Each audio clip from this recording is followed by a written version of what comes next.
Subject verb agreement ये grammar का ऐसा टॉपिक है जिससे आपको एग्जाम में रूटीनली क्वेश्चन देखने को मिलेंगे। मतलब अगर आपको 10 एरर के क्वेश्चन आ रहे हैं तो मान के चलिए कि 1 या 2 क्वेश्चन इस टॉपिक से पक्का आएगा। ये बहुत ही इजी टॉपिक है और इसको अगर आपने प्रैक्टिस कर ली तो मान के चलिए कि आपके 1-2 नंबर तो कहीं गए नहीं है। मतलब ये आपका जो स्कोर है उसको बढ़ाने में पक्की मदद करेगा। तो देखते हैं कि ये आपका सब्जेक्ट वर्ब एग्रीमेंट होता क्या है। इसका बेसिक प्रिंसिपल ये है कि अगर आपका सब्जेक्ट सिंगुलर है तो आपका जो वर्ब है वो भी सिंगुलर रहेगा। अगर आपका सब्जेक्ट प्लूरल है तो आपका वर्ब भी प्लूरल रहेगा। For example, Ashu is a bad boy, यहाँ पे आपका सब्जेक्ट आशु है जो कि एक सिंगुलर फॉर्म में है या एक सिंगुलर सब्जेक्ट है, तो आपका जो वर्ब है वो भी सिंगुलर रहेगा, इज आएगा। अगर उसकी जगह अगर आपका सेंटेंस बनता दीज आर बैड बॉयज, तो दीज यहाँ पे आपका प्लूरल सब्जेक्ट है तो आपका जो वर्ब है वो भी प्लूरल रहेगा, दीज आर, दीज इज नहीं रहेगा। तो ये प्रिंसिपल तो बहुत ही क्लियर और छोटा सा प्रिंसिपल है।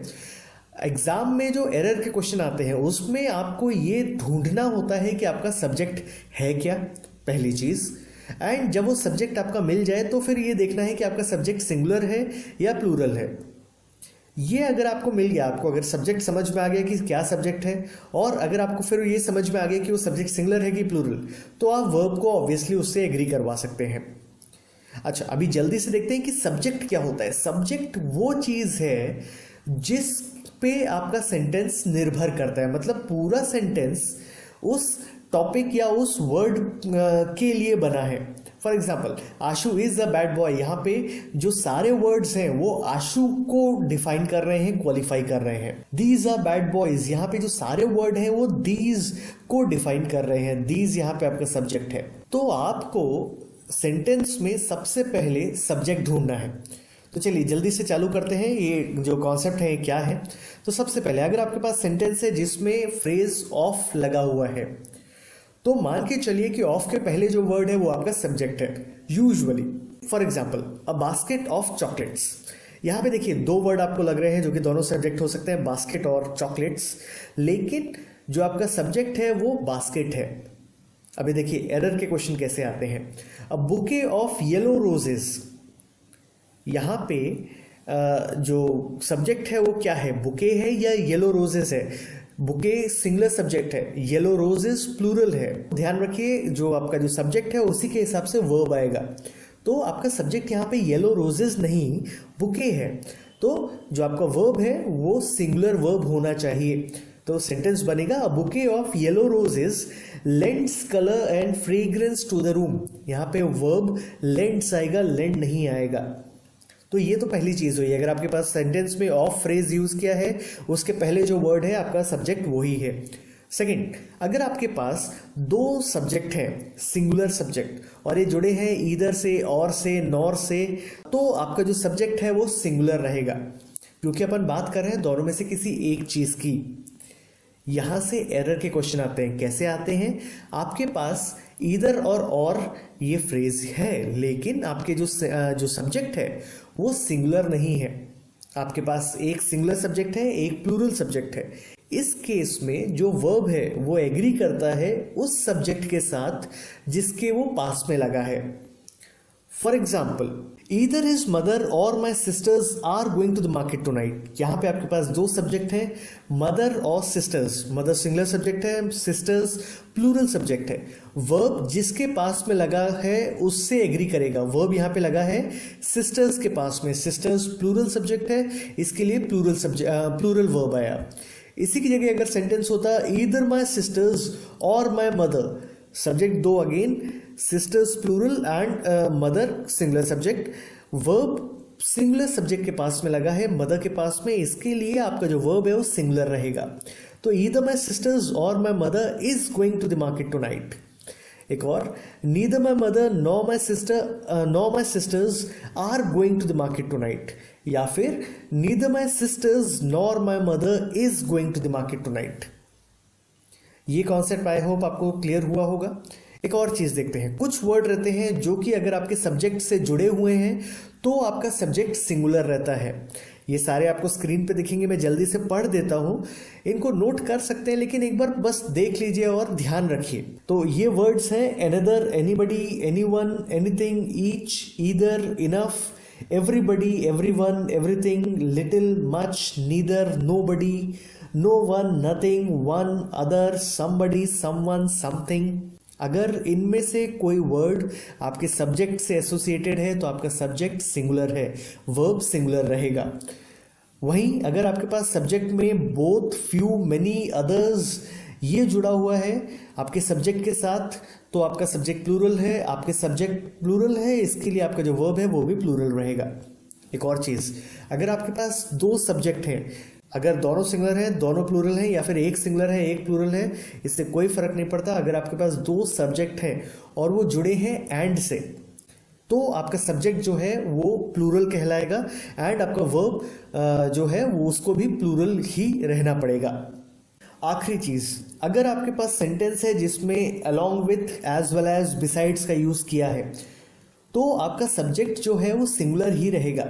ये देखिए, यहां से आपके एरर के क्वेश्चन आते हैं। यहाँ पे आपका जो सेंटेंस है उसको बड़ा किया जाता है और थोड़ा कंफ्यूजिंग या डॉन्टिंग किया जाता है कि अरे बाप रे इतना बड़ा सेंटेंस है, एरर कहाँ पे आएगी। सेंटेंस देखिए, the politician comma along with the newsman comma is expected shortly. Subject क्या है? यहाँ पे आपके पास दो सब्जेक्ट नहीं है, आपके पास दो सब्जेक्ट पॉलिटिशियन और न्यूज़मैन ये दोनों सब्जेक्ट नहीं है, आपके पास केवल एक सब्जेक्ट है पॉलिटिशियन। ध्यान दीजिए, जो पूरा सेंटेंस है वो किस वर्ड पे डिपेंड कर रहा है, तो जो पूरा सेंटेंस है वो पॉलिटिशियन के आने पे डिपेंड कर रहा है, तो मतलब आपका जो सब्जेक्ट है वो पॉलिटिशियन है। एक और चीज, ये जब डबल कॉमा लगाते हैं तो डबल कॉमा के अंदर जो चीज लिखी है ये एडिशनल इन्फॉर्मेशन है, अपन इसको इग्नोर कर सकते हैं। तो यहाँ पे जो सेंटेंस है उसमें डबल कॉमा के जो बीच में लिखा है उसको आप इग्नोर करके सेंटेंस को देखिए। The politician along with the newsman, इस चीज को छोड़ दीजिए, तो the politician is expected shortly. Sentence छोटा हो गया, कॉन्सेप्ट आपका क्लियर हो जाएगा। एक और सेंटेंस देखिए, excitement comma as well as nervousness comma is the cause of a shaking. Subject क्या है? यहाँ पे सब्जेक्ट केवल एक है, एक्साइटमेंट। नर्वसनेस एक्स्ट्रा इंफॉर्मेशन है, एडिशनल इंफॉर्मेशन है, डबल कॉमा के अंदर है, इसको इग्नोर कर दीजिए। तो अगर इस चीज को इग्नोर कर देंगे सेंटेंस बनेगा excitement is the cause of her shaking. I hope आपको ये कॉन्सेप्ट्स क्लियर हुए होंगे। जल्दी से रिकैप करने के लिए, आपका सब्जेक्ट अगर सिंगुलर है तो वर्ब सिंगुलर होगा, सब्जेक्ट अगर आपका प्लूरल है तो वर्ब आपका प्लूरल रहेगा। अगर आपके सेंटेंस में ऑफ फ्रेज यूज किया है तो ऑफ के पहले जो वर्ड है सब्जेक्ट वो है। अगर आपके सेंटेंस में दो सिंगुलर सब्जेक्ट हैं और ये जुड़े हैं ईदर और नीदर से, तो आपका सब्जेक्ट जो है वो सिंगुलर रहेगा। अगर आपके पास दो सब्जेक्ट हैं, चाहे वो सिंगुलर सब्जेक्ट हो, चाहे प्लूरल हो, चाहे एक सिंगुलर चाहे एक प्लूरल हो, और ये जुड़ा है एंड से, आपका सब्जेक्ट प्लूरल रहेगा। अगर आपके पास दो सब्जेक्ट है, एक सिंगुलर है एक प्लूरल है, और जुड़ा है ईदर और से नीदर नॉर से, तो वर्ब एग्री करेगा उस सब्जेक्ट से जिसके वो पास में है। अगर आपके पास सेंटेंस में along with as well as besides use किया गया है, स्पेशली डबल कॉमा के अंदर, तो उस चीज को इग्नोर कर सकते हैं, सेंटेंस आपका सिंगुलर बनेगा। आखिरी में अपन कुछ सेंटेंस जल्दी से देख लेते हैं, ये केवल प्रैक्टिस के लिए। इतने इजी सेंटेंस आपको कभी एग्जाम में नहीं आएंगे, लेकिन केवल प्रैक्टिस के लिए कि आपका जो कॉन्सेप्ट है वो क्लियर हो जाए। तो जल्दी से देखते हैं। First, Biju and Talat dash excellent singers. देखिए, आपके पास दो सब्जेक्ट हैं, सिंगुलर है बीजू और तलत, लेकिन दोनों जुड़ा है एंड से, आपका सब्जेक्ट प्लूरल बनेगा। इसके लिए जो वर्ब है वो भी प्लूरल रहेगा। Biju and Talat are excellent singers. Second, Biju as well as Talat dash excellent singer. यहाँ पे आपका सब्जेक्ट बीजू है, तलत नहीं है। बीजू सिंगुलर है, इसके लिए आपका जो वर्ब है वो भी सिंगुलर रहेगा। Biju as well as Talat is an excellent singer. Third, Biju along with Talat dash excellent singer. Again subject आपका बीजू है, तलत नहीं है, तो आपका जो सब्जेक्ट है वो सिंगुलर है, इसके लिए वर्ब भी सिंगुलर आएगा। Biju along with Talat is an excellent singer. ये जो आखिरी के दो सेंटेंस थे, इसमें जो डबल कॉमा लगा है उसके बीच में क्या लिखा है अपन उसको इग्नोर कर सकते थे। एक और example, Indians dash a lot of spices in their food.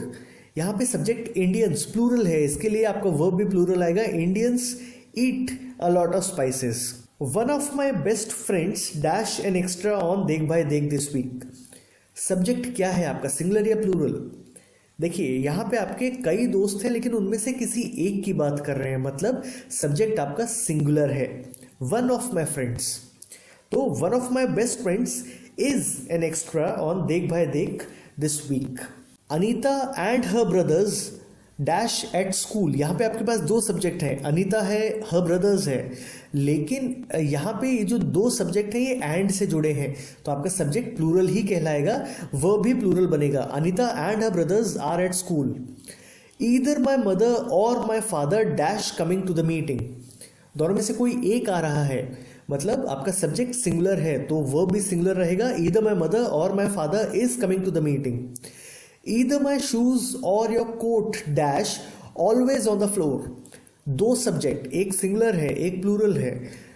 Either my shoes, shoes plural, और your coat, coat singular, verb coat के पास में है, इसके लिए वर्ब सिंगुलर यूज होगा। Either my shoes or your coat is always on the floor. Either answer dash acceptable, दोनों में से कोई सा भी आंसर एक्सेप्टेबल है, मतलब कोई सा भी, कोई सिंगल भी। Either answer is acceptable. इसके बाद nobody dash the trouble I've seen, nobody subject singular है तो आपका वर्ब भी सिंगुलर रहेगा, nobody knows the trouble I've seen। 80 rupees dash the price of a movie these days, rupees देखिए आपको लगेगा 80 रुपया मतलब प्लूरल है, लेकिन 80 रुपीज एक सिंगल कॉन्सेप्ट है, एक सिंगल सब्जेक्ट है, इसके लिए ये सिंगल सब्जेक्ट की तरह ट्रीट किया जाएगा एंड आपका वर्ब भी सिंगुलर रहेगा। 80 rupees is the cost, is the price of a movie these days. Each of these sweaters dash black, बहुत सारे स्वेटर्स हैं, अपन सबकी बात कर रहे हैं लेकिन इंडिविजुअली एक एक की बात कर रहे हैं, इसके लिए सब्जेक्ट आपका सिंगुलर है, ईच है, सब्जेक्ट सिंगुलर है। Each of these sweaters is black.